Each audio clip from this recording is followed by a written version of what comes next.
আসসালামু আলাইকুম। আজ আমি আপনাদের মাঝে একটি নতুন রেসিপি নিয়ে এসেছি। আমার রেসিপিটা শুরু থেকে শেষ পর্যন্ত দেখবেন। আজকে আমি তৈরি করে দেখাবো কই মাছ ভুনা, সুস্বাদু কই মাছ ভুনা। প্রথমে আমি কই মাছ কেটে ধুয়ে নিয়েছি, ভালো করে ধুয়ে পরিষ্কার করে নিয়েছি। এরপর লবণ হলুদ দিয়ে ভালো করে নেড়ে চেড়ে মেখে নেব। ভালো করে মেখে নিয়ে এরপর একটি কড়াইতে পরিমাণ মতো তেল দিয়ে দেব। তেল দিয়ে তেল গরম হয়ে আসা পর্যন্ত অপেক্ষা করব। তেল গরম হয়ে আসার পর দিয়ে দেব কই মাছগুলো। এক এক করে সবগুলো কই মাছ আমি দিয়ে দেব।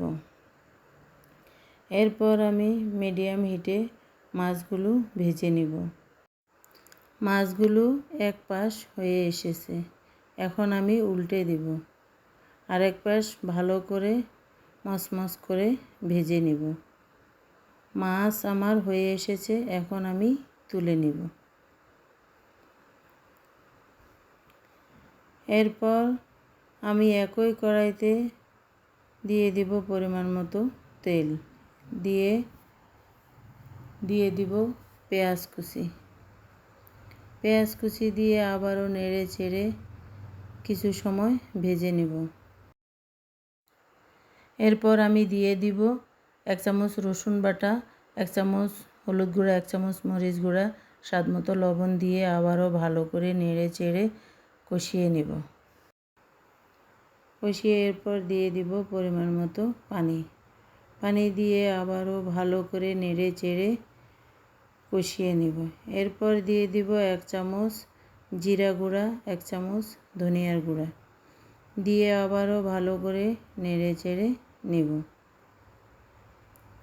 এরপর ভালো করে নেড়ে চেড়ে দিয়ে দিব 2টি টমেটো পেস্ট। টমেটো আমি ব্লেন্ডারে পেস্ট করে নিয়েছি। আপনারা এভাবে ভালোভাবে মশলাটা কষিয়ে নেবেন। মশলাটা যতটা কষাবেন রান্নাটা ততই মজা হবে। এই পর্যায়ে আমি দিয়ে দিব কয়েকটি কাঁচামরিচ ফালি দিয়ে আবারও নেড়ে চেড়ে কষিয়ে নেব। মশলা তেল উঠে আসা পর্যন্ত কষিয়ে নেব। এরপর দিয়ে দিব ভেজে রাখা মাছগুলো দিয়ে আবারও নেড়ে চেড়ে ভালো করে উল্টে পাল্টে নেড়ে চেড়ে রান্না করব 5 মিনিট। 5 মিনিট পর আমি সামান্য পরিমাণ ঝোলের পানি দিয়ে দেব।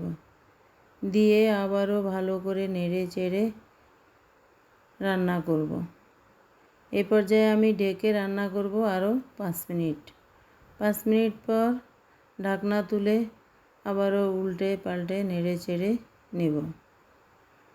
আপনারা এভাবে সহজ উপায়ে কই মাছ ভুনা করে খেয়ে দেখবেন। মশলাটা ভালো করে কষিয়ে নেবেন। মাছটা খেতে দারুণ সুস্বাদু ও মজাদার হবে। ভিডিওটি ভালো লাগলে লাইক কমেন্ট শেয়ার করে দিবেন। আল্লাহ হাফেজ।